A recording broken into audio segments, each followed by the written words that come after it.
Faire de l'hypertension à 35 ans à cause de ton entreprise, ce n'est pas normal. Et pourtant, c'est ce que Amélie m'a dit quand elle s'est rencontrée. Chef d'une entreprise depuis 5 ans, 20 personnes dans son équipe et une hypertension qui inquiétait sérieusement son médecin. Si toi aussi tu n'arrives pas à avoir une équipe autonome, sans que tout ne remonte vers toi, sans devoir relancer, corriger, valider en permanence et sans que ta vie personnelle n'en fasse les frais, laisse-moi te dire que ce n'est pas parce que tu es un mauvais chef d'entreprise. C'est tout simplement parce que personne ne t'a appris à mettre en place un cadre qui va permettre à tes équipes de travailler sans toi. Personne ne t'a appris à responsabiliser tes équipes afin que tu puisses sortir de l'opérationnel et te concentrer sur la croissance et les stratégies de ton entreprise. Et tu penses sûrement que recruter plus va résoudre ton problème.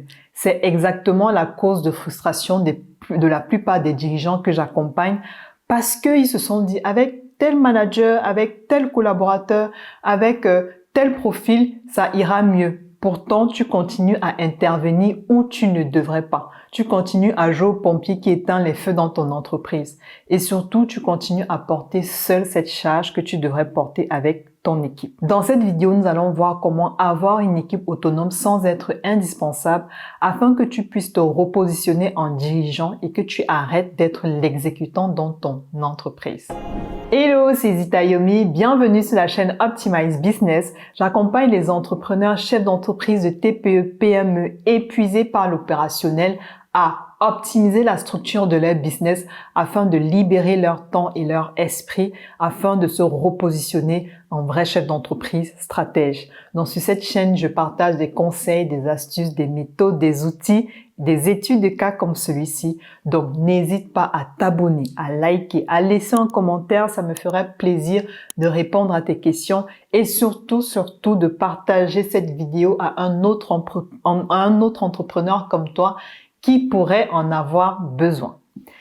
Si tu es chef d'entreprise et que tu as une équipe, mais tu continues à être indispensable, ce n'est pas normal. Ce n'est pas normal. La plupart des chefs d'entreprise que j'accompagne sont souvent à ces 3 niveaux. Exécution, supervision, stratégie. Et la vérité, c'est que en fonction du niveau où tu te trouves, tu veux être un chef d'entreprise. Tu as rêvé de créer cette entreprise, d'apporter ce service, de vendre ces produits. À un moment, toi-même, tu trouves que ce n'est pas normal d'être sur ces 3 niveaux. Avant d'en parler, je vais te montrer cet organigramme. On va voir cet organigramme qui, on le voit de plus en plus sur les réseaux sociaux. Bon, voilà, ça c'est la vie d'un entrepreneur qui se retrouve à tous les niveaux, entrepreneur débordé. On est tous passés par là à un moment. En tout cas, la plupart d'entre nous qui avons créé nos entreprises, même moi, dans un moment, voilà, ton rôle de chef d'entreprise, mais en plus, tu devais être responsable marketing, responsable finance, responsable des opérations. Souvent, tu étais même dans la partie purement métier, donc tu étais dans la partie opérationnelle. Tu vois, là, c'est déjà 3 niveaux hiérarchiques. Voici un 4e niveau. Donc, à un moment, on a tous fait ça. Moi, personnellement, j'ai été directrice opérationnelle d'une entreprise et en même temps, c'est l'entreprise dans laquelle j'ai fait ma première mission de structuration, si je peux le dire comme ça. Et à un moment, je faisais vraiment tout. Donc, responsable marketing, il y avait une équipe, mais c'est toi qui devais finalement donner la stratégie parce qu'ils ne comprenaient pas bien. Au niveau des finances, j'ai même été au niveau des opérations souvent pour pallier peut-être à un besoin d'effectifs ou bien parce que les services n'étaient pas bien délivrés. Mais la vérité, c'est que après, progressivement, tu sors de là, tu emploies des responsables ou des directeurs des départements et normalement, on devrait juste réfléchir à la stratégie et superviser. Donc, superviser au moins ces responsables de département. Et c'est souvent là que le bas blesse, en tout cas pour cette cliente qu'on va voir, Amélie. Elle avait une directrice opérationnelle, mais elle était tout le temps obligée d'intervenir. Et c'est pour ça en fait que tu te dis finalement, j'ai fait une entreprise, j'ai créé une entreprise, mais c'est comme si je suis prisonnier de ma propre entreprise. Donc comme je le disais souvent, on est à ce niveau-là. Donc normalement on doit être au niveau 3, stratégie, les chefs d'entreprise. Là c'est l'idéal, on rêve tous de ça. Donc se concentrer sur la croissance, la vision, les partenariats, le pilotage de l'entreprise. Mais voilà, on se retrouve souvent à faire le niveau 1, l'exécution.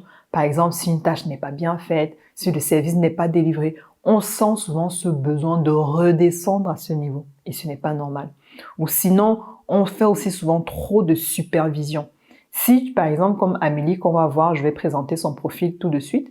Si, par exemple, comme Amélie, tu as déjà si tu as une directrice opérationnelle, tu n'as pas à intervenir plus bas. J'ai montré cet organigramme-là. Normalement, c'est 1, 2. Tu dois pas descendre plus bas. Ça veut dire que même tes indicateurs s'arrêtent à ce niveau et à ce niveau-là. Ce qui se passe en bas, c'est à tes responsables de département de regarder. C'est à tes équipes aussi qui doivent être responsables. C'est à eux de regarder leurs indicateurs. Donc, comme je lui disais, exécution, voilà, donc tout ce qui est opérationnel. Donc, c'est souvent là qu'on se retrouve coincé. Et ce qu'on veut, ce que les chefs d'entreprise que j'accompagne veulent finalement, c'est qu'ils se disent, je ne veux plus être dans la partie l'expertise métier. Sur ce point, comprenons-nous bien d'abord, il y a des entrepreneurs qui ont le profil visionnaire. Donc, c'est ceux qui disent, allez, on fonce, on va là-bas, qui donnent la direction, qui disent, dans 3 ans, on sera là-bas, dans 5 ans, j'ai vu tel partenariat, ça pourra apporter telle chose à notre entreprise. Ça, ce sont les entrepreneurs visionnaires. On peut avoir un peu de tout, hein, mais bon, souvent, je vais vous expliquer, souvent, on a 2 ou 1 surtout qui est dominant. Et quand on a un dominant, il faut reconnaître sa zone de génie. C'est là qu'il faut se faire accompagner. En tout cas, dès que c'est possible. Donc, entrepreneur visionnaire, il y a le profil d'entrepreneur intégrateur. Donc, c'est vraiment les personnes qui vont penser process, tableau de bord, chiffres, plan d'action, manager les équipes. Donc, vous allez voir, c'est des personnes, donc, dès que vous dites, je veux faire ci, je vais aller là, ils vont te dire, OK.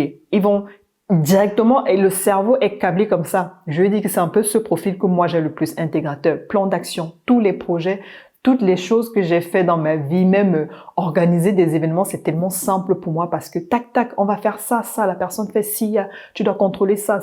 Il y a ce profil d'entrepreneur qui est intégrateur. Dans les histoires d'entrepreneurs qu'on connaît, par exemple Apple, Steve Jobs, il avait le profil d'entrepreneur visionnaire et je pense que c'est Tim Cook qui a le profil d'entrepreneur intégrateur. Donc, en tout cas, ici, la plupart des chefs d'entreprise que je rencontre, ils me disent qu'ils veulent plus être dans la partie expertise métier. Ils veulent avoir quelqu'un qui a cette expertise métier et qui va pouvoir manager l'équipe. Ils ne veulent plus valider chaque décision. On verra ce process décisionnel qui manque souvent dans les entreprises. Comment faire pour que tout ne remonte pas à moi? Il y a une manière de le construire. Ils ne veulent plus être appelés pour chaque problème. Dernièrement, je causais avec un entrepreneur qui me disait aujourd'hui, oui, mon entreprise, c'est moi qui porte l'entreprise, c'est mon image. Et je ne veux plus ça. Je voudrais bien avoir un directeur opérationnel qui va vraiment faire les choses, que les clients... Il y a une façon de le procéder. Ce n'est pas parce que l'entreprise a votre image que le client doit s'attendre à ce que vous donniez le service, que vous dispensiez le service, que vous vendez le produit, peu importe. Non. En fait, vous, votre image, vous avez construit une image de confiance, c'est très bien, mais dans votre processus de vente, dans comment vous mettez le service, le client doit comprendre que ce n'est pas vous qui allez intervenir. Peut-être vous pourrez intervenir à des moments, je ne sais pas, critiques ou importants, et encore, mais vous n'êtes pas obligé. Et quand vous avez construit votre entreprise comme ça, en tout cas, il y a une manière de sortir de là. C'est pas une prison, je vous rassure. Et vraiment,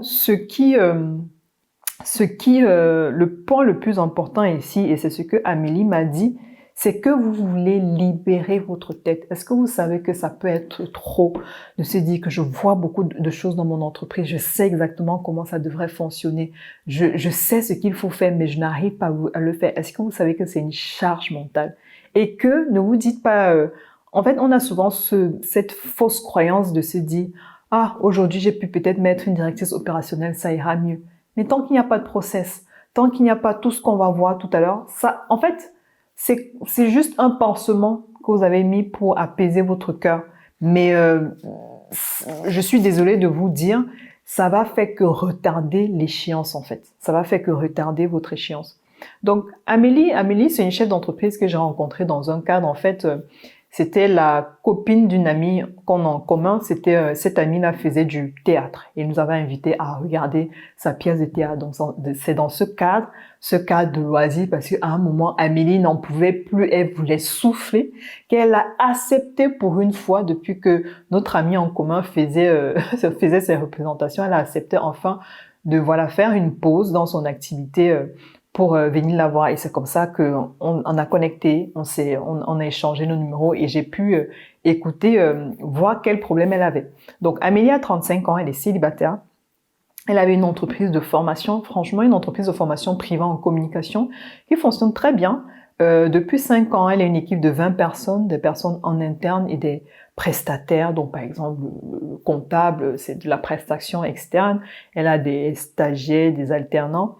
Et elle a un chiffre d'affaires qu'elle fait entre 15K et 50K par mois. Donc, elle m'a dit, je fais déjà de l'hypertension à mon âge, je dors 5 heures par nuit parce que mon cerveau est saturé d'informations, Zita. Je n'arrive pas à sortir tout ce qu'il y a dans ma tête. Je sais comment l'entreprise doit fonctionner, je le sais, Zita, mais je n'arrive pas à le transmettre à l'équipe pour qu'elle soit autonome. Ça, c'est une douleur que beaucoup d'entrepreneurs me racontent. Sortez ce qu'il y a dans votre tête, le mettre sur papier, le mettre sur process, mettre les tables. En fait, vous le dites, mais le problème c'est que, en fait, vous imaginez qu'il y a une solution, mais c'est que vous ne savez pas le faire. Et à un moment, il faut accepter de se faire accompagner.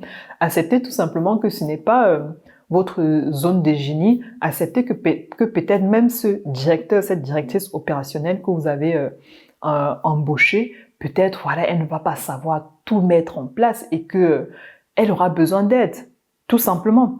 Parce que je vais dire, c'est une expertise. C'est pour ça que moi, aujourd'hui, j'ai créé l'entreprise Optimize Business. Mettre en place des systèmes, former les équipes, des tableaux de bord, tout ça, c'est une expertise. Et si vous ne l'avez pas, il faut vous dire que on peut vous transmettre cette expertise-là. C'est une co-construction, comme je dis toujours. On vient, on met les choses en place, mais on vous transmet aussi pour qu'une personne puisse prendre le relais sur certaines choses, puisse comprendre comment ça fonctionne et que vous puissiez avoir cette autonomie par la suite. Et je le dis toujours, surtout que les entrepreneurs, au minimum, vous avez toujours 2 entreprises. Tous ceux que j'accompagne, ils ont toujours au moins 2 entreprises. Donc, ça serait pas plus mal d'avoir cette expertise-là. En tout cas, si ce n'est pas vous, au moins votre collaborateur, parce que j'en ai quand même beaucoup d'entrepreneurs visionnaires que j'ai déjà accompagnés. Donc, à chaque fois, ils veulent juste, oui, mettre en place et c'est telle personne qui va s'en occuper. Ils veulent déléguer, mais il y a d'autres quand même qui jouent le jeu, qui ont plus le profil intégrateur comme moi et qui a cette compétence-là.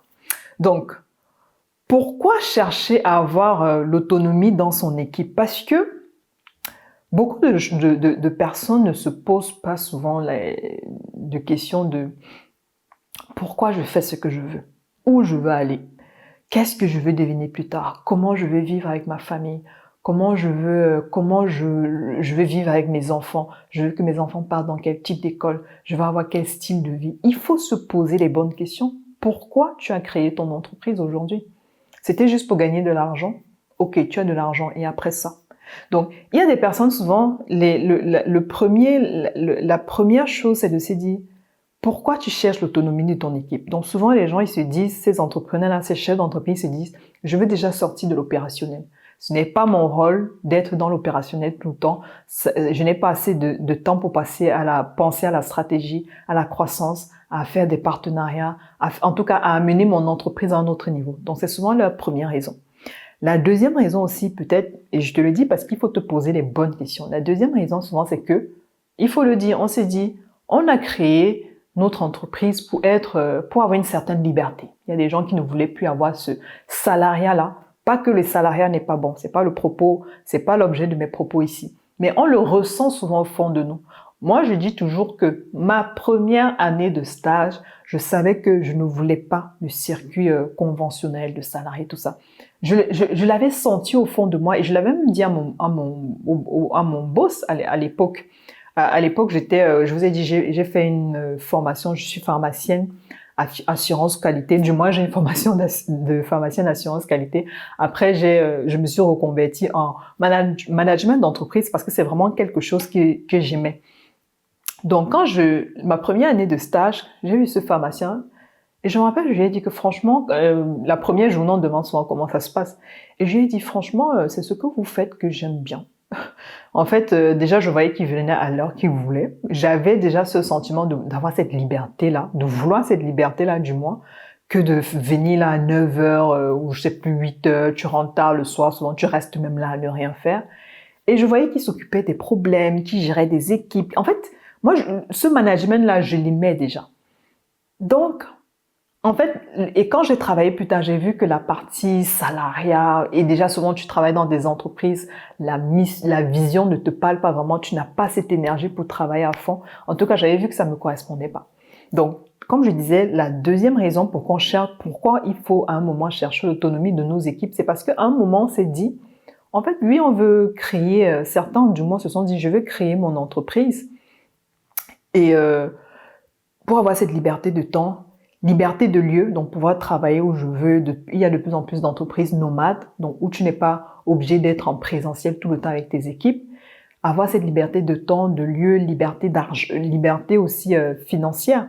Donc, et aujourd'hui, si tu n'arrives pas à l'atteindre, si ton équipe n'est pas assez autonome pour que tu puisses peut-être faire plus d'argent, pour que tu puisses peut-être avoir plus de temps pour toi, ça veut dire que tu n'as pas atteint ton but. Donc, quand on se pose des bonnes questions, il faut se dire, mais à la fin de la journée, pourquoi je veux que mon équipe soit autonome? Qu'est-ce que ça va m'apporter à moi qui permet en sorte que je sois aligné, que je sois bien avec moi-même? Donc, souvent, la liberté de temps, financière, comme je disais, liberté géographique, il faut que votre équipe soit autonome à un moment. Et la troisième raison, souvent, c'est que, voilà, on a créé nos services, et c'est surtout là que moi, je me retrouve, on a créé nos services, créé notre produit, parce qu'on veut avoir de l'impact. On veut avoir de l'impact dans la société, dans notre communauté, dans notre famille, transformer la vie des gens. Moi, quand j'accompagne des entrepreneurs, voir qu'ils dorment mieux, voir qu'ils passent mieux de temps avec leur famille, voir qu'ils font mieux de chiffre d'affaires, qu'ils sont épanouis, mais c'est vraiment une joie immense pour moi, au-delà d'avoir, je sais pas, comme un autre entrepreneur qui peut peut-être aimer avoir beaucoup d'argent, être millionnaire. Je ne dis pas que ce n'est pas bien, mais moi, déjà, cette partie de contribution dans la vie d'une personne, savoir que ça a transformé sa vie. Donc, c'est vraiment tout. Donc, c'est souvent ces vraies raisons de se dire, OK, si je veux avoir plus d'impact dans la vie des gens, comment je fais? À un moment, je ne peux pas tout faire. Et ça, c'est vrai. À un moment, on a 24 heures, on a un seul corps. L'énergie, c'est pas 24 heures sur 24. À un moment, il faut dormir. Tu peux pas à la fois penser stratégie, à la fois être dans l'opérationnel, à la fois parler avec les clients. Non, on ne peut pas tout faire. Donc, c'est vraiment pourquoi, à un moment, avoir une équipe autonome est indispensable. Et tant que votre équipe n'est pas autonome, cette liberté restera hors de portée. Donc, ce qui s'est passé pour Amélie, c'est, voilà, on a fait l'audit. On a tout simplement compris qu'elle était le dirigeant pompier. Tu vas sûrement te retrouver dans ce cas de figure. En tout cas, si tu as cliqué sur la vidéo, si tu es encore là jusqu'ici, je pense que peut-être tu vas te reconnaître dans le dirigeant pompier. Donc, c'est celui qui fait tout, qui va traiter toutes les urgences, qui va courir partout. Dès qu'il y a un problème, comme on dit, dès qu'il y a un feu, il éteint le feu. Il y a le feu là-bas, il court, il éteint le feu. Donc, en fait, ces gens, il éteint le feu. Il n'a même pas le temps d'analyser pour voir comment ce feu-là ne se reproduit plus parce qu'il est en train de courir partout. Donc, le dirigeant pompier court partout, il éteint les feux, il répond à tout, il valide tout, il est irremplaçable. Et c'est devenu un gros piège pour lui. Un gros piège. Et, à contrario, c'est ce qu'il vous faut, c'est être chef d'orchestre dans votre entreprise. Être chef d'orchestre, ça s'apprend. Ça s'apprend à être chef d'orchestre. Ça s'apprend à avoir une équipe autonome. Dans la partie personnelle, moi j'ai des loisirs, j'ai des hobbies, j'ai vraiment beaucoup d'hobbies artistiques. J'ai ma casquette artistique. Je joue au piano, je fais du cinéma, donc j'écris, je suis scénariste, je suis réalisatrice, je suis actrice. Bon, au niveau cinéma, en ce moment, c'est plus scénariste et réalisatrice. Je ne fais plus trop d'acting. Et bon, ça c'est la petite parenthèse, mais c'est pour vous dire que pour revenir au piano, du coup, pour revenir à la partie musique, le chef d'orchestre, il peut être pianiste. Donc, Tu peux être un pianiste, tu peux être un chanteur, mais à un moment devenir chef d'orchestre. Donc ce n'est pas parce que tu joues au piano qu'en étant chef d'orchestre, quand le pianiste va mal jouer, tu vas arrêter tout, tu vas aller jouer au piano. Non, tu es chef d'orchestre, c'est toi qui donnes la cadence. Tu connais tous tes musiciens qui sont là, tu sais ce qu'ils doivent faire, tu as une partition. La partition, c'est la vision de l'entreprise, les objectifs par département, les objectifs de l'entreprise. Tu as une partition, vous avez tous la même partition, chacun doit suivre. Chacun doit suivre cette partition. C'est toi qui dis, allez, on joue plus fort, un peu plus d'intensité. Je ne sais pas, peut-être on fait une offre commerciale ici. Peut-être on fait plus de formation. Donc, par exemple, Amélie, avec son entreprise de formation, il y a des périodes, on l'a accompagnée dans son portefeuille, son catalogue, de formation. On lui disait, voilà, pendant la période des fêtes, pendant la période de Noël, pendant la période des vacances, peut-être il y a plus tel type de formation qui passe. Est-ce que tu as regardé tes chiffres? Elle n'avait pas de chiffres. On va le voir par la suite.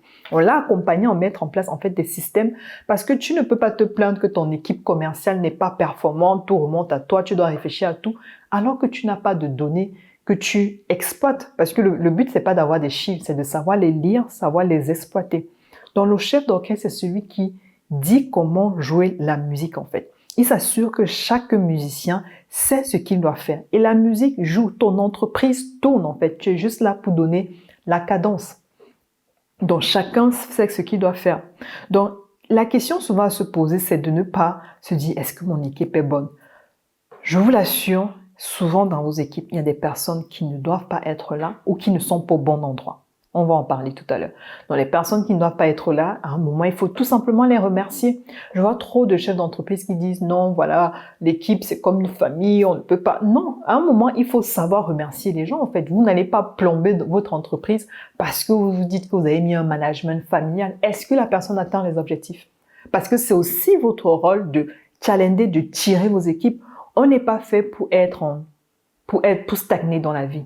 Tout le monde doit être en croissance. Même les plantes croissent. Après, quand elles ont arrêté de croître, ça fane. Vous voyez, quand la fleur elle fane, elle meurt.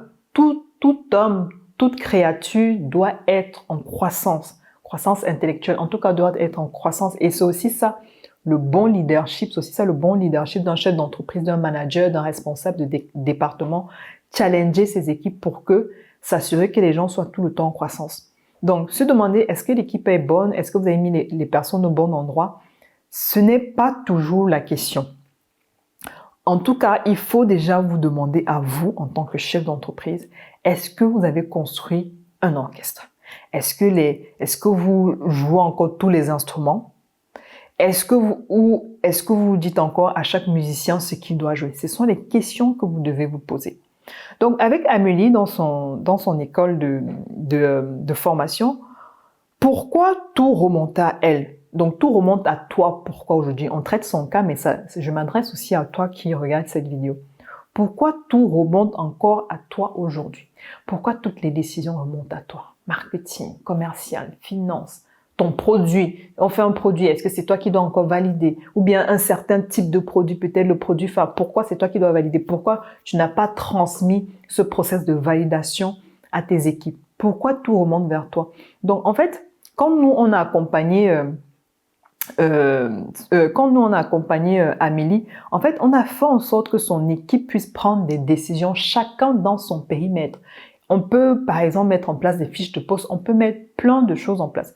Parce que, si je reviens à cet organigramme, ici, le responsable marketing, en fait, il doit avoir une fiche de poste claire. Il doit savoir sur quoi il agit sans remonter à toi. Donc, quand il vient te voir, il faut savoir que ce n'est pas ton périmètre. Ah non, chacun son périmètre. Même toi, en tant que chef d'entreprise, tu dois avoir ta fiche de poste. Les opérateurs qui sont, ça c'est souvent N-1, ça c'est N-2 déjà, ça c'est N-3. Moi, j'ai vu des chefs d'entreprise, en fait, on lui remontait des décisions, des problématiques qui étaient à ce niveau. Ce n'est pas normal.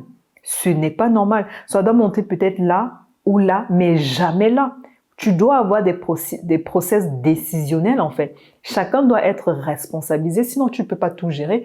Et c'est ça qui fait que Amélie, en fait, avait des hypertensions parce qu'elle était à tous les niveaux. Et c'est parce qu'elle avait laissé cette habitude. C'est parce que vous avez tout simplement une habitude, vous ne savez même pas que ce n'est pas votre rôle. Dès qu'on met, par exemple, en place des organigrammes comme celui-là, pardon, dès qu'on met en place des fiches de poste, la fiche de poste, comme je dis, c'est pas toujours juste énumérer les tâches. Dans une fiche de poste, il y a plein de critères. Quand une personne prend son poste, il doit savoir ce qu'il attend. Donc, le deuxième problème qu'elle avait, c'est que tu peux aussi avoir, c'est que tu ne sais pas vraiment ce que ton équipe fait sans demander. Elle, par exemple, elle avait une école de formation. Donc, par exemple, les formateurs, elle ne savait pas toujours quelle formation était en cours. On lui a appris à mettre en place un système. Tu dois pouvoir regarder ton entreprise. Est-ce qu'on peut dispenser toutes les formations en même temps? Est-ce qu'on le fait peut-être, elle avait un catalogue, je sais plus si c'était 10 ou 20, je sais plus. Tu dois par exemple te dire que peut-être par semestre, en fonction de la capacité de tes formateurs, en fonction du nombre de demandes, est-ce qu'on ouvre juste 5 formations par semestre, par trimestre? Il faut pouvoir l'organiser et avoir des tableaux de bord clairs. Donc, ce que qu'on l'a accompagné, c'est que elle pouvait voir ce qui se passe sans être partout, avec des tableaux de bord. Tu dois avoir des tableaux de bord pour la partie finance. Si tu as un responsable qui fait le suivi budgétaire avant de le transmettre à l'expert comptable, quel est le chiffre d'affaires? Peu importe le jour, la nuit, si on te réveille, si c'est encore toi, du moins chef d'entreprise qui gère ça, tu dois connaître ton chiffre d'affaires du mois passé, du trimestre passé, de l'année passée. Les formateurs, par exemple, pour elle, on lui a dit, c'est pas tout de dire que voilà, un formateur n'est pas compétent, on ne sait pas ce qu'il fait dans ses classes. Il faut commencer à mesurer tout ça. Quel est le taux de fidélisation de ses clients, par exemple? Parce que vu qu'elle a un gros portefeuille, un gros catalogue de formations qui se complètent, si tu es un bon formateur, un formateur doit pouvoir dire à tel client, OK, tu peux prendre telle autre formation, ça va t'aider pour la suite, etc. Si, par exemple, voilà, les notes aussi que ces élèves obtenaient, on pouvait regarder avec ça quel est le taux de fidélisation, quel est le taux de réussite. Elle avait aussi ce problème les décisions s'accumulent parce que personne ne sait jusqu'où il peut aller. Donc ça, c'était souvent ses responsables de département. Donc maintenant, c'est que son équipe, parce que pour rendre les résultats, c'est comment on a rendu, on a fait en sorte que ces équipes soient autonomes. Donc, comme je disais, on a d'abord clarifié les rôles. Donc, voilà, en mettant par exemple des fiches de poste en place. Après, elle avait un problème de visibilité, donc on a mis en place des tableaux de bord avec des indicateurs. Il y avait ce problème où, en fait, on ne peut pas attendre le chef d'entreprise pour tout. Le client t'attend, les ventes t'attendent, les opérations t'attendent. Non, c'est pas possible. Ce n'est vraiment pas possible. Il faut des process décisionnels, même pour les juniors, les plus juniors de votre équipe. C'est ça, comme je dis, qui fait votre leadership. Un junior doit savoir que son travail compte. S'il doit prendre une décision, ok, je prends cette décision, ok, sinon je demande à mon responsable de département, et même en venant lui demander, j'ai une proposition. Il y a des équipes qu'on forme, je dis tout le temps aux équipes qu'on forme, parce qu'on propose aussi des formations, des coachings, peu importe comment vous appelez ça, souvent à certaines équipes de clients, parce que voilà, ils n'ont pas les bonnes méthodes de travail, parce que nous, on a des clients un peu sur tous les continents, Europe, Afrique, Amérique du Nord, donc Canada. Donc, il y a des équipes qui n'ont pas forcément les bonnes méthodes de travail, on va dire. Donc, on forme. Quand tu pars voir ton manager, il faut partir le voir avec une solution. Il faut pas juste attendre, oui, c'est mon manager, il sait que je suis junior, je viens d'arriver. Non, tu dois être force de proposition. Quand ils le disent souvent sur leur CV, oui, je suis force de proposition. Non, il faut leur demander ça sur le terrain. Donc, il y a des process décisionnels pour tout, que ce soit pour les juniors, que ce soit même pour vos managers ou responsables de département, avant que ça n'arrive à vous. Parce que c'est comme ça, en fait, que vous réussissez à avoir une équipe autonome. L'autonomie se construit. Il vient vous poser une question, qu'est-ce que tu en penses? Et souvent, il faut même les laisser faire des erreurs. C'est ça un bon leadership, jusqu'à un certain niveau. Bon, je vous assure, dans les entreprises, quand tu veux souvent laisser faire les erreurs, je vous assure, il y a toujours de grosses erreurs, parce qu'on se dit toujours, non, on veut minimiser l'erreur, mais il y a souvent de grosses erreurs quand même. Donc, moi, je vous conseille de minimiser. Donc, laissez même souvent faire une limite d'erreur pour qu'ils voient en fait qu'ils sont de grandes personnes qui peuvent prendre des décisions, qui doivent assumer leur rôle. Les responsables de département, les directeurs opérationnels doivent assumer leur rôle. Ils ne sont pas là juste pour porter un gros titre. Ils doivent vraiment montrer de quoi ils sont capables. Donc, dans les process décisionnels, voilà, vous les laissez faire et c'est comme ça qu'ils vont voir qu'il y a une confiance en eux et qu'ils vont aussi se dépêcher. Donc, Le quatrième problème qu'elle avait, c'est que son équipe travaillait, mais que voilà, l'entreprise s'arrêtait dès qu'elle n'était pas là. Donc c'est un peu classique, hein. Voilà, un jour tu n'es pas là, c'est comme s'il y a la catastrophe. Non, et c'est comme si c'est comme un sentiment de peur, non? Parce que tu ne les as pas responsabilisés. En fait, à un moment, tu peux t'absenter, tu peux aller en vacances, tu peux aller en congé, tu peux être libre en fait et te concentrer sur la stratégie, sur la croissance, sur les partenariats. Donc c'est vraiment ce qu'on fait pour en fait rendre votre équipe autonome. Ça se construit et c'est par département parce que les finances doivent avoir son autonomie, le marketing, le commercial, opérationnel, tout le monde doit avoir son autonomie pour que toi en haut, en tant que chef d'entreprise, tu puisses aussi finalement te retrouver et avoir ce plaisir-là de continuer à gérer ton entreprise. Parce que souvent, certains voient ça comme une prison. Oui, ce n'est pas pour ça que j'avais signé. Et ils ne sont plus épanouis finalement. Donc la transformation, Optimize Business, c'est un accompagnement transformationnel. Donc, c'est vrai qu'on met en place des choses dans votre entreprise, mais c'est surtout la transformation du chef d'entreprise.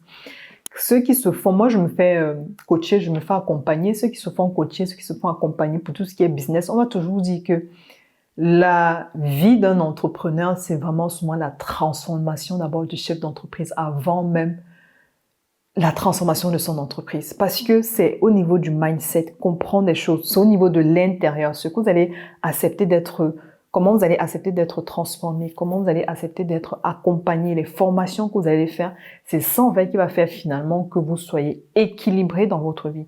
Donc au niveau business, elle n'intervenait plus sur tout. Donc avant, elle intervenait sur les expertises, urgences, supervision client. Maintenant, elle sait que chacun doit assumer son rôle.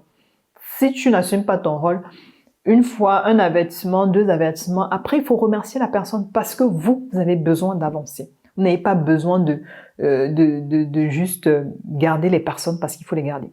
Au niveau business, elle cherchait l'information en permanence. Maintenant, voilà, elle a des tableaux de bord. On a complété certains tableaux de bord, on a rajouté certains indicateurs. Au niveau du leadership, son équipe attendait toujours sa validation. Maintenant, l'équipe prend des initiatives. Et c'est ça, en fait, que tu vois que ton équipe est autonome, ton équipe grandit. Au niveau de la santé, elle dormait 5 heures par nuit. Maintenant, elle dort 7 heures à 8 heures. Elle a une nuit calme, en fait. Dormir 5 heures, quand on ne dort pas assez, ça baisse aussi l'espérance de vie, hein. Le temps de sommeil, la qualité de sommeil joue sur notre expérience de vie. Donc, l'entreprise, il faut penser à long terme. Vous avez besoin d'être en santé pour pouvoir bien diriger votre entreprise. Elle faisait aussi de l'hypertension. Donc là, 1 an après, la tension elle a baissé. Vous savez, les médicaments de tension, c'est souvent par famille. Je sais que dans les hypertenseurs, on va d'abord te prescrire un. Dès que ça va mieux, on descend peut-être en grade. Donc, en tout cas, elle, je sais qu'elle voulait déjà arrêter son traitement, mais je crois que c'est son médecin qui l'a forcé à respecter, en fait, le processus d'arrêt dégressif. Je ne sais pas si c'est vraiment le terme, mais voilà, il y a certains qui arrêtent souvent brusquement, mais son médecin lui a dit de changer juste de médicament, mais que ça allait vraiment de mieux en mieux. Et au niveau des loisirs, comme je disais, voilà, c'est une dame qui est célibataire. Quand on est célibataire, c'est vraiment important. La charge de l'entrepreneuriat, pardon, ça peut être lourd. C'est important d'être équilibré. Voir la famille, voir les amis. Donc, elle, tout le temps, repoussait. Non, je ne peux pas. Les baptêmes, les anniversaires, les naissances, les petits congés, les week-ends, les escapades, les randonnées, tout, elle refusait. Donc, maintenant, elle peut partir en vacances. Elle sait qu'elle a une directrice opérationnelle qui va bien faire les choses. Elle peut organiser son temps avec sa famille. Les loisirs, pareil, comme je vous ai dit qu'on s'est rencontrés, c'est une amie qui faisait sa représentation de théâtre. Donc là, elle avait aucun loisir. Elle avait vraiment 100% de travail. Non, je dois faire ci, je dois faire ça. Maintenant, elle peut aller au théâtre, elle peut aller au cinéma. Elle a recommencé à avoir de la lecture, on va dire lecture, si je puis dire, peut-être hors, parce qu'elle lisait pour se nourrir, pour se former en tant que chef d'entreprise, mais on peut avoir un autre type de lecture juste pour se détendre l'esprit.